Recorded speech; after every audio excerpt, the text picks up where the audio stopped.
नमस्कार प्रेक्षकांनो. ठरलं तर मागच्या आजच्या भागात आपण पाहत आहोत सायली आणि प्रिया घरी आलेल्या असतात. प्रिया खूप दमलेली असते. तेव्हा सायली म्हणते, ये प्रिया ये. आणि प्रिया विमलला आवाज देते, विमल पाणी आण पाणी. पूर्णाजी म्हणतात, अगं तन्वी, एवढं सामान गाव जेवण घालतेस की काय? तेव्हा प्रिया म्हणते, अगं नाही आजी, मी तर फक्त चणा डाळच घ्यायला गेली होती. सायलीने एवढं सामान घ्यायला लावलं. सायली म्हणते, अहो पूर्णाजी, मला असं वाटलं की प्रिया माझा पाठलाग करते, पण ती पाठलाग नव्हती करत. ती मार्केटमध्ये भेटली, म्हटलं मग आता सामान घेऊन जावं. मग महिन्याभराचं सामान मी घेऊन आली. तेव्हा कल्पना काकू म्हणतात, बरं झालं सायली, कारण कधीही फजिती होऊ शकते ना एखादं सामान नसलं म्हणजे.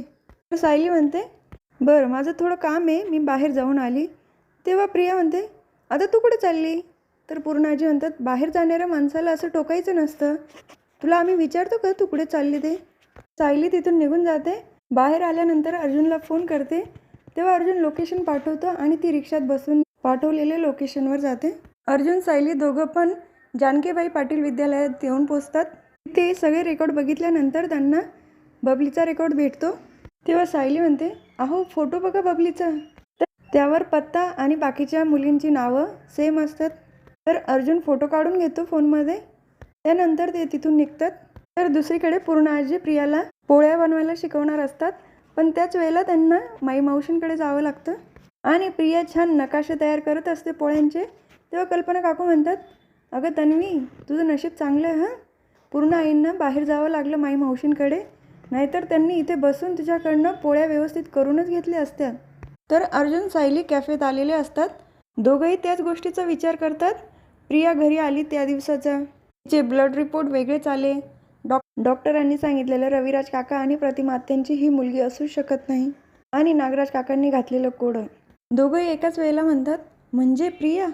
सायली म्हणते, बबलीचा फोटो आपण प्रियाच्या गाठोड्यात बघितला होता आणि ते गाठोडा आपण माझं समजत होतो. म्हणजे आपला शोध चुकीच्या दिशेने चालू होता. म्हणजे प्रिया ही बबली लोखंडे आहे, तन्वी किल्लेदार नाही. आत्ता समजतंय नागराजच्या कोड्याचं उत्तर. अर्जुन म्हणतो, आता सगळं समोर आलंच आहे, तर तिला आता जॉब विचारू. पटकन घरी जाऊया आणि तिला लगेच घराच्या बाहेर काढूया. पटकन कॉफी प्यायला लागतो.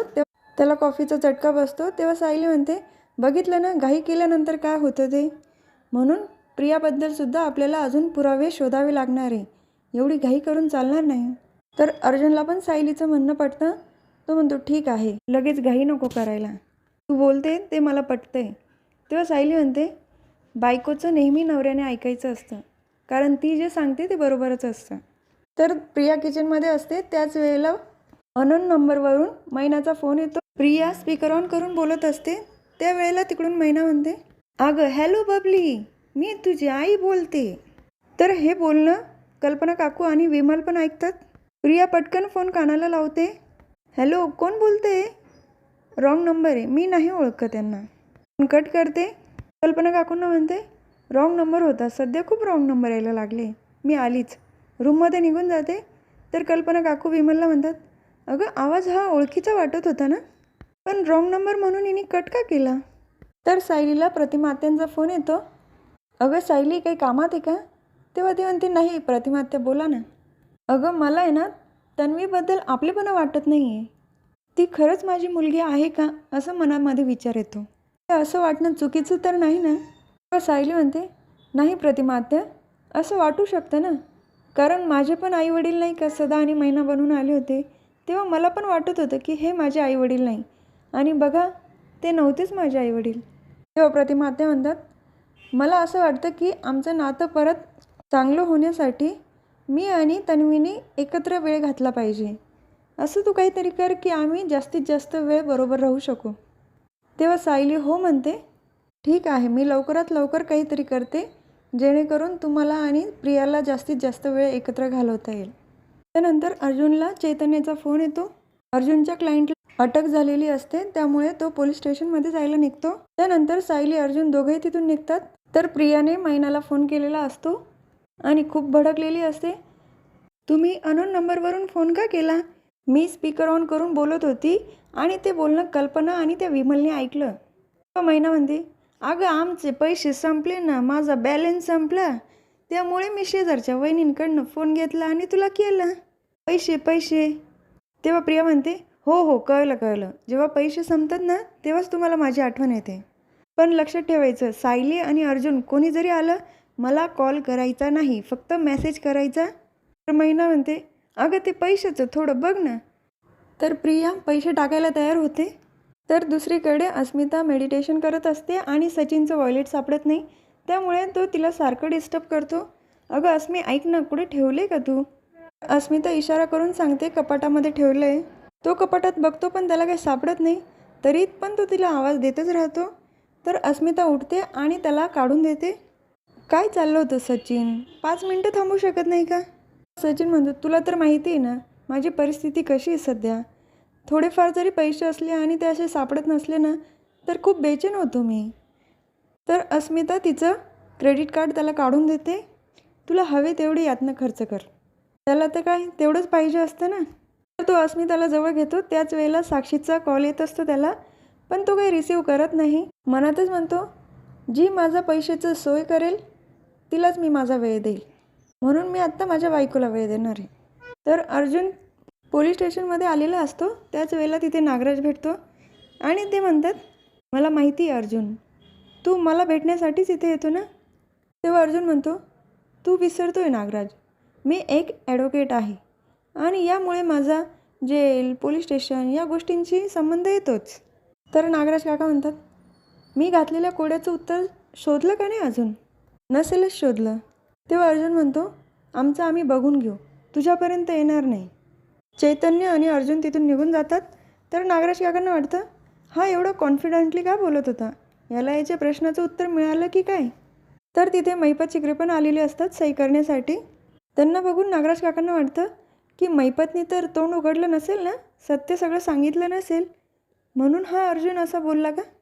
तर सुभेदारांच्या घरी सगळे गुलाबजाम खात असतात.